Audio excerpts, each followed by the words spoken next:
CM योगी ने दिव्यांगों को किया सम्मानित। पेंशन को 300 रुपए से बढ़ाकर किया 1000। कहा दिव्यांगजनों का प्रदर्शन हमेशा रहेगा बेहतरीन। प्रदेश के 10 लाख दिव्यांगजनों को मिल रहा लाभ।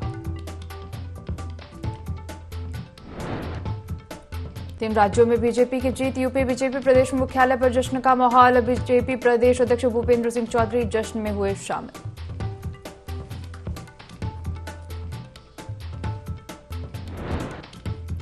तीन राज्यों में बसपा के हाथ आई निराशा। मध्य प्रदेश छत्तीसगढ़ में नहीं दिखा पाई दम। राजस्थान में नीचे गिरा ग्राफ।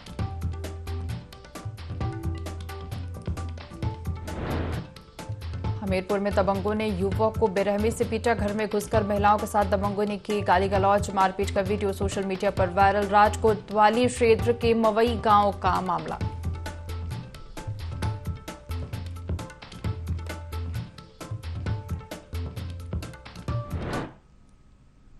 यूपी लाइव देख रहे हैं पर मैं हूं आपके साथ दिव्या। बुलेटिन की शुरुआत करेंगे खबरों के साथ। लखनऊ में विश्व दिव्यांग दिवस पर सीएम योगी ने दिव्यांगों को सम्मानित किया है। साथ ही बड़ा ऐलान करते हुए पेंशन को 300 रुपए से बढ़ाकर 1000 रुपए मासिक कर दिया है। सीएम ने कहा कि दिव्यांगजनों को जब भी अवसर मिला उन्होंने अपनी प्रतिभा का परिचय दिया है।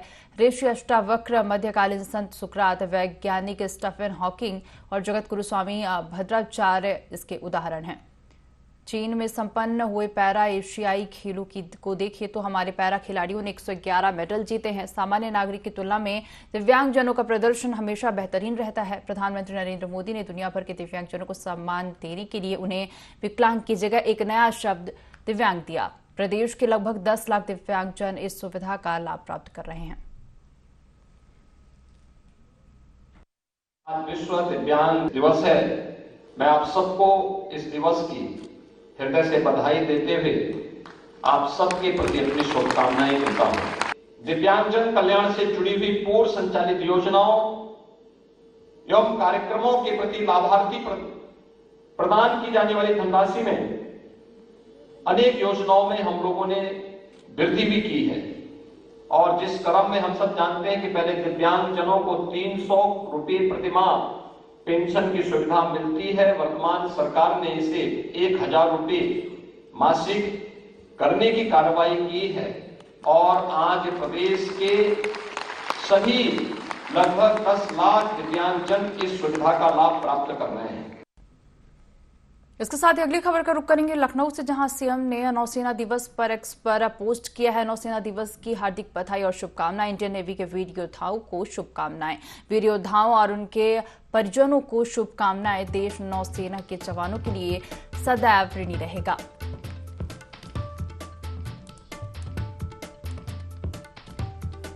सीएम ने नौसेना दिवस पर एक्स पर पोस्ट किया है।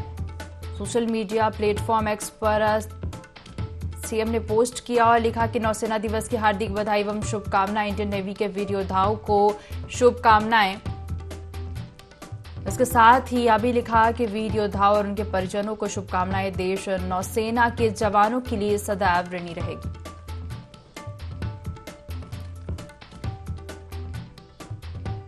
खबर लखनऊ से, जहां सीएम योगी ने नौसेना दिवस पर सोशल मीडिया प्लेटफॉर्म एक्स पर पोस्ट किया है और नौसेना दिवस की शुभकामनाएं दी हैं। सीएम ने लिखा कि इंडियन नेवी के वीर योद्धाओं को शुभकामनाएं। वीर योद्धाओं और उनके परिजनों को शुभकामनाएं। देश नौसेना के जवानों के लिए सदैव ऋणी रहेगी। खबर पर ज्यादा जानकारी लेंगे, हमारे संवाददाता आसिफ फोन लाइन पर जुड़ गए हैं। आसिफ, सीएम योगी ने नौसेना दिवस पर सोशल मीडिया प्लेटफॉर्म एक्स पर पोस्ट किया है और शुभकामनाएं भी दी हैं। जी बिल्कुल दिव्या, बता दूं कि सीएम योगी ने नौसेना दिवस पर एक पोस्ट किया है इस पर और उन्होंने लिखा है कि नौसेना दिवस की हार्दिक शुभकामनाएं और बधाई। इंडियन नेवी के वीर योद्धाओं को यूपी सीएम ने बधाई दिया है और वीर योद्धाओं और उनके परिजनों को शुभकामनाएं देते हुए यूपी सीएम योगी आदित्यनाथ ने एक पर यह भी लिखा है कि देश की नौसेना सेना के जवानों के लिए देश नौसेना के जवानों के लिए सदैव ऋणी रहेगा और साथ ही साथ जवानों के समर्पण बलिदान के प्रति सदैव देश उनका ऋणी रहेगा। क्योंकि जिस तरह से नौसेना नेवी जो है देश की सुरक्षा करती है और यह देश के दुश्मनों के लिए प्रहरी बनकर खड़े रहते हैं। ऐसे में नौसेना दिवस मनाना जो है एक गर्व की बात है और सेना के जवान जो है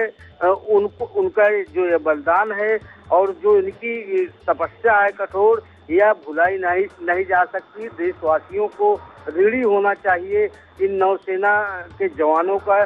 जिस तरह से नेवी जो है नेवी को जल सेना कहा जाता है और जल सेना भारत की बेहद सशक्त और मजबूत सेना मानी जाती है और इन्हीं नौसेना की वजह से दुश्मन देशों की हिम्मत नहीं पाती कि वह भारत देश से आके टरे सके। और इसी उपलक्ष्य में यूपी सीएम योगी आदित्यनाथ ने इस पर नौसेना के जवानों के लिए जो है बड़ी बात लिखी है। जी आशिफ, जानकारी साझा करने के लिए आपका धन्यवाद।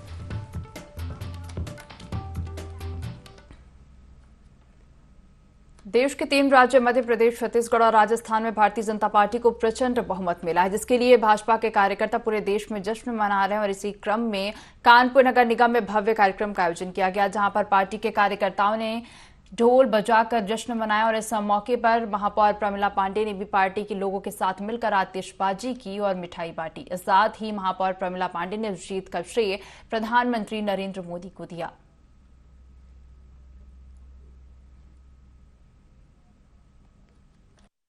पहले ही कहा था कि हमारा जो बताइए 3 जगह हम लोग प्रचंड जीत हासिल किए हैं, तो पूरा भारत नाच रहा है। हमारा नगर निगम तो पहले ही नाचता है हर चीज में कि मोदी है तो मुमकिन है। पूरा देश उनके तरफ आशा भरी निगाह से देख रहा है। देश ये जान गया है, भारत ये जान गया है कि मोदी ही है कि जो देश के लिए रक्षा करेंगे और सबकी रक्षा करेंगे।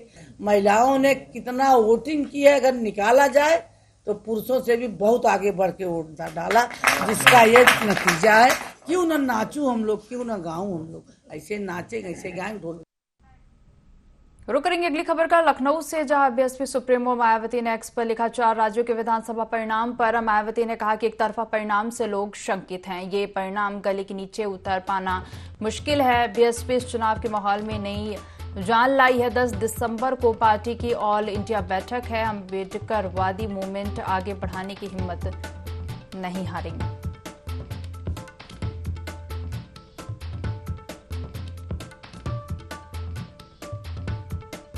बीएसपी सुप्रीमो मायावती ने एक्स पर लिखा कि 4 राज्यों के विधानसभा परिणाम पर एक तरफा परिणाम से लोग शंकित हैं। ये परिणाम गले के नीचे उतर पाना मुश्किल है।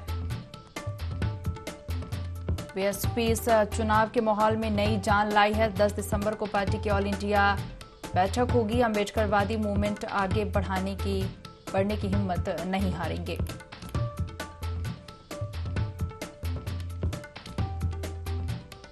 तो 4 राज्यों के विधानसभा परिणाम पर मायावती ने ट्वीट किया है।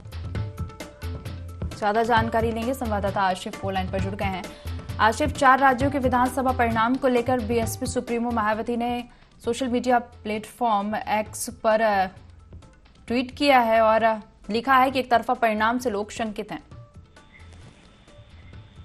जी बिल्कुल, बता दूं कि जिस तरह से 4 राज्यों का चुनाव परिणाम सामने आया उसमें बीजेपी को प्रचंड जीत भी मिली और इन सब के बीच जहां एक तरफ समाजवादी पार्टी दम भर रहेगी कि एमपी में उससे ज्यादा से ज्यादा प्रत्याशी जीतेंगे और साथ ही साथ छत्तीसगढ़ में आम आदमी पार्टी भी दम भर रही थी कि उनके विधायकों की संख्या होगी। लेकिन जिस तरह से जो चुनाव परिणाम आए, अगर बात करें छत्तीसगढ़ में, तो छत्तीसगढ़ में नोटा से भी कम वोट आम आदमी पार्टी प्रत्याशियों के को मिले हैं और साथ ही साथ छत्तीसगढ़ में भी जो अन्य दल से वह ढेर हो गए हैं और यही हाल राजस्थान का भी रहा और एमपी का भी रहा। तो इससे कहीं न कहीं सबक लेते हुए जो गठबंधन है वो एकजुट होने की कगार पर पहुंच रहा है। लेकिन वही अगर बात करें बसपा सुप्रीमो मायावती की, तो बसपा सुप्रीमो मायावती ने साफ तौर पर कह दिया है कि देश के 4 राज्यों में अभी हाल ही में हुए विधानसभा आम चुनाव के आए परिणाम एक पार्टी के पक्ष में एकतरफा होने से सभी लोगों का संकित, अचंभित और चिंतित होना स्वाभाविक है, क्योंकि चुनाव के पूरे माहौल को देखते हुए ऐसा विचित्र परिणाम लोगों के गले नहीं उतर रहा है और पूरे चुनाव के दौरान माहौल एकदम अलग अलग हुआ। कांटे की संघर्ष जैसा दिलचस्प था, लेकिन जो परिणाम आया हुआ है वह इसके उलट है। ऐसे में लोगों की नब्ज पहचानने में भयंकर भूल चूक हुई, ऐसा जो है एक्स पर बसपा सुप्रीमो ने लिखा है। और आगे उन्होंने यह भी कहा कि बीएसपी के सब लोगों ने पूरे तन मन धन से और दमदारी के साथ यह चुनाव लड़ा, जिसमें माहौल में नहीं जान आई, किंतु उन्हें अजूबे परिणाम से निराश होने की कतई जरूरत नहीं है। उन्होंने अपने जो कार्यकर्ता हैं उनका हौसला भी बढ़ाया है कि आने वाले समय में जो है अच्छा परिणाम होगा और आगे बढ़ने का प्रयास भी होगा। और मायावती ने यह भी कहा कि चुनाव परिणाम के संदर्भ में जमीनी रिपोर्ट लेकर आगे लोकसभा चुनाव की नए सिरे से तैयारी कर विचार विमर्श भी किया जाएगा। और ऑल इंडिया की बैठक 10 दिसंबर को लखनऊ में होगी, जिसमें चुनाव परिणाम से विचलित हुए बिना अम्बेडकरवादी इस मूवमेंट को आगे बढ़ाएंगे। कहने का मतलब यह है कि 10 तारीख को बैठक करेंगी बसपा सुप्रीमो मायावती और आगे लोकसभा चुनाव की तैयारियों को लेकर भी चर्चा करेंगे और किस तरह जो बीजेपी सशक्त हो गई उसको कैसे कमजोर किया जाए, क्योंकि अगर बीजेपी कमजोर नहीं होगी तो जो अन्य दल है, चाहे सपा हो या बसपा हो या आम आदमी पार्टी, इनका पनपना जो है दूभर हो जाएगा। तो ऐसे में एक रणनीति तैयार की जाएगी। वहीं दूसरी तरफ इंडिया गठबंधन जो है उसकी भी बैठक दिल्ली में आयोजित की गई है। तो कहीं न कहीं जो विपक्ष है काफी बौना साबित हो रहा है बीजेपी के सामने और यही वजह है कि चिंता की लकीरें चाहे अखिलेश यादव हो या मायावती हो सबकी बढ़ गई है। कांग्रेस की भी जो है धड़कन बढ़ गई है कि आने वाला लोकसभा चुनाव उनके लिए खतरे की घंटी है, जिस तरह से यह परिणाम 4 राज्यों में आया है। जी दिव्या जी आशिफ, जानकारी साझा करने के लिए आपका धन्यवाद।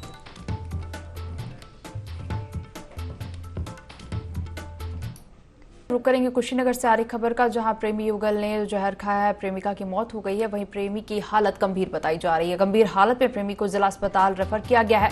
कप्तानगंज क्षेत्र के पिपरा माफी गांव की पूरी घटना बताई जा रही है, जहां प्रेमी युगल ने जहर खाकर आत्महत्या की कोशिश की है। वहीं प्रेमिका की मौत हो गई है, जबकि प्रेमी की हालत गंभीर बताई जा रही है। गंभीर हालत में प्रेमी को जिला अस्पताल रेफर किया गया है। कप्तानगंज क्षेत्र के पिपरा माफी गांव की पूरी घटना बताई जा रही है। खबर कुशीनगर से है, जहां प्रेमी युगल ने जहर खाया है, जिससे प्रेमिका की मौत हो गई है। वहीं प्रेमी की हालत गंभीर बताई जा रही है। आपको बता दें, गंभीर हालत में प्रेमी को जिला अस्पताल रेफर किया गया है। कप्तानगंज क्षेत्र के पिपरा माफी गांव की पूरी घटना बताई जा रही है।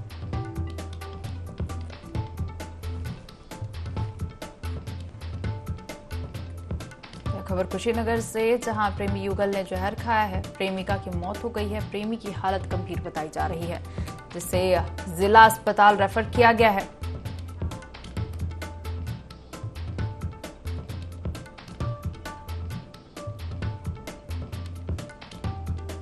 खबर कुशीनगर से है, जहां प्रेमी युगल ने जहर खाया है, प्रेमिका की मौत हो गई है। वहीं प्रेमी की हालत गंभीर बताई जा रही है, जिसे जिला अस्पताल रेफर किया गया है। कप्तानगंज क्षेत्र के पिपरा माफी गांव की यह घटना बताई जा रही है।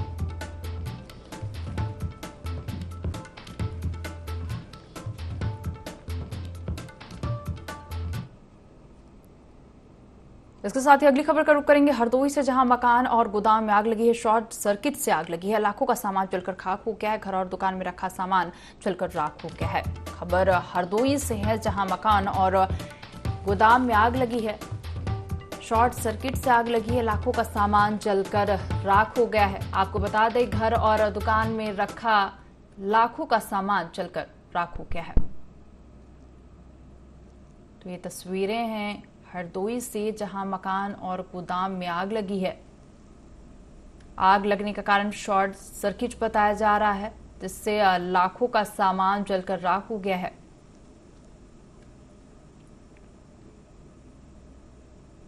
खबर हरदोई से बता रहे हैं, जहां मकान और गोदाम में भीषण आग लगी है और आग लगने की वजह शॉर्ट सर्किट बताई जा रही है। वही घर और दुकान में रखा लाखों का सामान जलकर राख हो गया।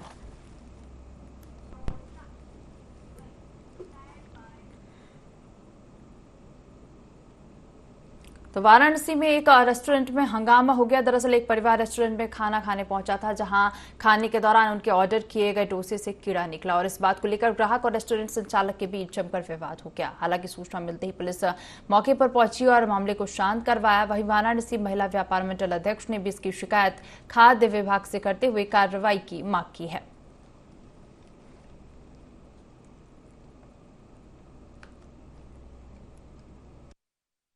स्थित गोदलिया द केसरी रेस्टोरेंट का ये मैटर है। वहां पे मैं अपने परिवार के साथ गई हुई थी। मेरी बेटी आधा डोसा खत्म कर चुकी थी, उसके बाद उसमें कीड़ा निकला, जो कि मैंने वहां के ओनर से कंप्लेन की। तो उसका एक ही बात ये था कि आप दूसरा लेके खा लीजिए। तो मेरा सिर्फ इतना उसको कहना था कि आज हमारे साथ हुआ है, कल किसी और के भी साथ हो रहा होगा। मैंने डायल 100 किया और 112 नंबर पे मैंने तत्काल प्रभाव से फैंटम का सहायता लिया। लेकिन जब तक फैंटम वहां पर पहुंचती, वहां के ओनर के बेटे ने मेरे भांजे पे हाथ उठा दिया था, जिसकी जितनी निंदा की जाए ये बहुत कम है। पशुधन एवं दुग्ध विकास कैबिनेट मंत्री धर्मपाल सिंह ने स्वामी जी के समाधि स्थल पहुंचकर माथा टेका। स्वामी ब्रह्मानंद महाविद्यालय के बाहर 3 महीनों से बैठे राठ क्षेत्रवासियों ने राजकीय महाविद्यालय की मांग को लेकर कैबिनेट मंत्री को ज्ञापन सौंपा है। स्वामी ब्रह्मानंद की प्रपोत्री ने ब्रह्मानंद महाविद्यालय को राजकीय विश्वविद्यालय की मांग को लेकर ज्ञापन सौंपा है। प्रबंध समिति होश में आओ और राजकीय विश्वविद्यालय की मांग को लेकर जमकर नारे लगाए।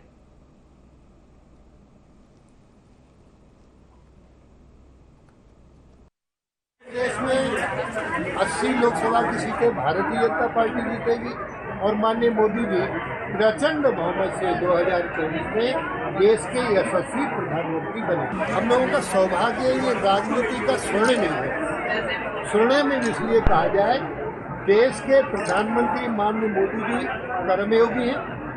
उत्तर प्रदेश के मुख्यमंत्री माननीय योगी आदित्यनाथ जन्म योगी हैं। एक कर्म योगी और एक जन्म योगी। उत्तर प्रदेश में प्रचंड बहुमत से हम लोकसभा भी जीतेंगे और प्रचंड बहुमत से फिर 2027 में विधानसभा में भारतीय जनता पार्टी की। इसके साथ ही रुक करेंगे अगली खबर का वाराणसी से, जहां सपा राष्ट्रीय अध्यक्ष अखिलेश यादव वाराणसी पहुंचे और वाराणसी एयरपोर्ट पर अखिलेश यादव का स्वागत किया गया। नेशनल इक्वल पार्टी के प्रदेश कार्यालय का उद्घाटन करेंगे अखिलेश। वाराणसी में कार्यालय का उद्घाटन करेंगे। तो अखिलेश यादव वाराणसी पहुंचे हैं, जहां उनका स्वागत किया गया। नेशनल इक्वल पार्टी के प्रदेश कार्यालय का उद्घाटन अखिलेश यादव करेंगे।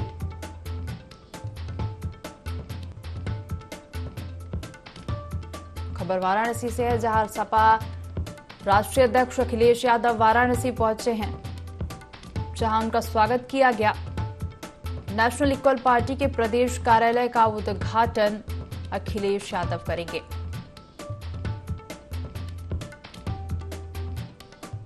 खबर वाराणसी से है, जहां सपा राष्ट्रीय अध्यक्ष अखिलेश यादव वाराणसी पहुंचे हैं और एयरपोर्ट पर उनका स्वागत किया गया। नेशनल इक्वल पार्टी के प्रदेश कार्यालय का उद्घाटन करेंगे अखिलेश यादव और आपको बता दें वाराणसी में कार्यालय का उद्घाटन करेंगे।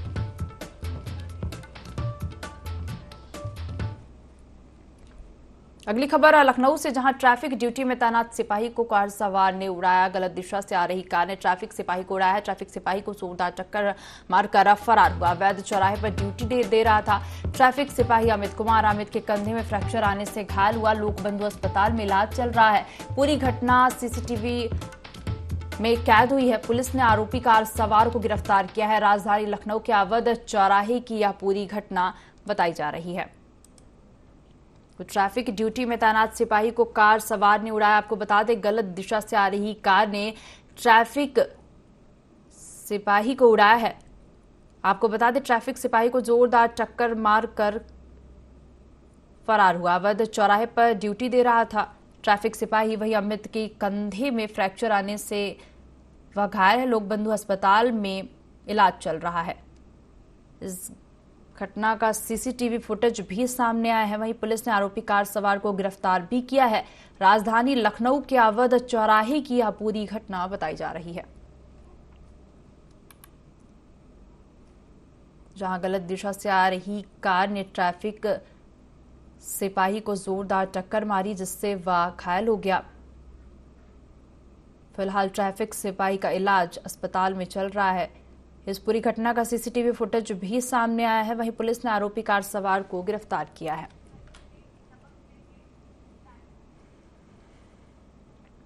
अगली खबर हमीरपुर से, जहां दबंगों ने युवक को बेरहमी से पीटा है। घर में घुसकर महिलाओं के साथ दबंगों ने गाली गलौज की विरोध करने पर दबंगों ने युवक को घर से घसीटकर बुरी तरह पीटा है। मारपीट का वीडियो सोशल मीडिया पर वायरल हो रहा है। राजकोतवाली क्षेत्र के मवई गांव का यह पूरा मामला बताया जा रहा है, जहां दबंगों ने युवक को बेरहमी से पीटा है। घर में घुसकर महिलाओं के साथ दबंगों ने गाली गलौज भी की है। वही विरोध करने पर दबंगों ने युवक को घर से घसीटकर बुरी तरह पीटा। मारपीट का वीडियो सोशल मीडिया पर तेजी से वायरल हो रहा है। राजकोतवाली क्षेत्र के मवई गांव का पूरा मामला बताया जा रहा है। खबर हमीरपुर से है, जहां दबंगों ने युवक को बेरहमी से पीटा है। और आपको बता दें, घर में घुसकर महिलाओं के साथ दबंगों ने गाली गलौज की। वही विरोध करने पर दबंगों ने युवक को घर से घसीटकर बुरी तरह पीटा है, जिसका वीडियो भी सोशल मीडिया पर वायरल हो रहा है। राजकोतवाली क्षेत्र के मवई गांव का मामला बताया जा रहा। अगली खबर नोएडा से, जहां 2 युवतियों की वाहन पलटने से मौत हो गई है। 5 लड़कियों समेत कुल 17 को चोट आई है। नैनीताल घूमने गई थी दोनों युवतियां। HCL कंपनी के किस कर्मचारियों का दल टूर पर गया था, जहां वाहन पलटने से 2 युवतियों की मौत हो गई है। वहीं 5 युवतियां समेत कुल 17 को चोट आई है। दोनों युवतियां नैनीताल घूमने गई थी। HCL कंपनी के किस कर्मचारियों का दल टूर पर गया था, जहां 17 को चोट आई है। आपको बता दें, जिसमें 2 युवतियों की मौत भी हो गई है।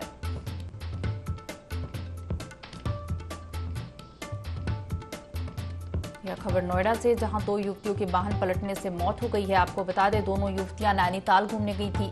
21 कर्मचारियों का दल टूर पर गया था और इस दौरान यह हादसा हुआ और हादसे में 17 को चोटें आई हैं, जबकि 2 युवतियों की मौत हो गई है।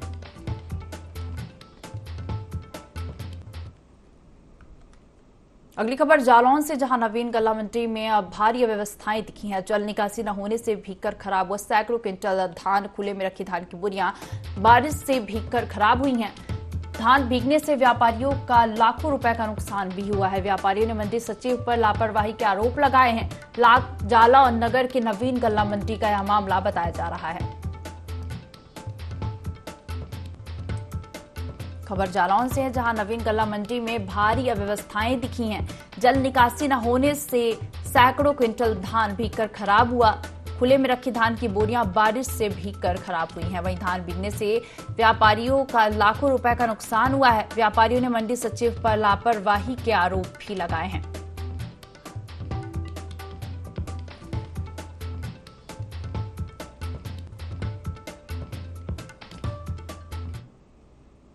तो खबरों में आगे बढ़ेंगे और अगली खबर मेरठ से, जहां कलेक्ट्रेट पर अतुल प्रधान का आमरण अनशन शुरू। कई संगठनों के समर्थन से सत्याग्रह शुरू हुआ है। मेरठ के वकीलों का अतुल प्रधान को समर्थन है। न्यूटीमा अस्पताल की गुंडागर्दी के खिलाफ सत्याग्रह किया जा रहा है।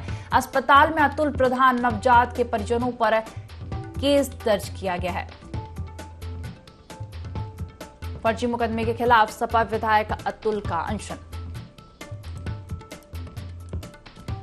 कलेक्ट्रेट पर अतुल प्रधान का आमरण अनशन शुरू। कई संगठनों के समर्थन से सत्याग्रह शुरू हुआ है। मेरठ के वकीलों का अतुल प्रधान को समर्थन है। न्यूटीमा अस्पताल की गुंडागर्दी के खिलाफ यह सत्याग्रह किया जा रहा है। अस्पताल में अतुल प्रधान नवजात के परिजनों पर किया केस। फर्जी मुकदमे के खिलाफ सपा विधायक अतुल का अनशन।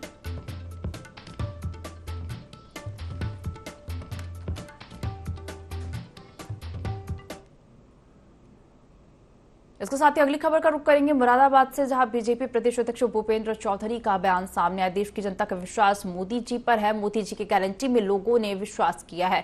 बीजेपी 3 राज्यों में अपनी सरकार बना रही है। तेलंगाना में भी हमारा वोट प्रतिशत बढ़ा है। चुनाव मोदी जी के चेहरे पर लड़ा गया है। लोकतंत्र में संस्थाओं पर आरोप लगाना दुखद है। अन्य दलों को अपनी हार को स्वीकार करना चाहिए।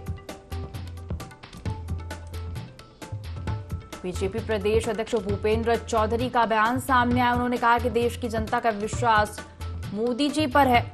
मोदी जी की गारंटी में लोगों ने विश्वास किया है। बीजेपी 3 राज्यों में अपनी सरकार बना रही है। तेलंगाना में भी हमारा वोट प्रतिशत बढ़ा है। चुनाव मोदी जी के चेहरे पर लड़ा गया है। लोकतंत्र में संस्थाओं पर आरोप लगाना दुखद है। अन्य दलों को अपनी हार को स्वीकार करना चाहिए।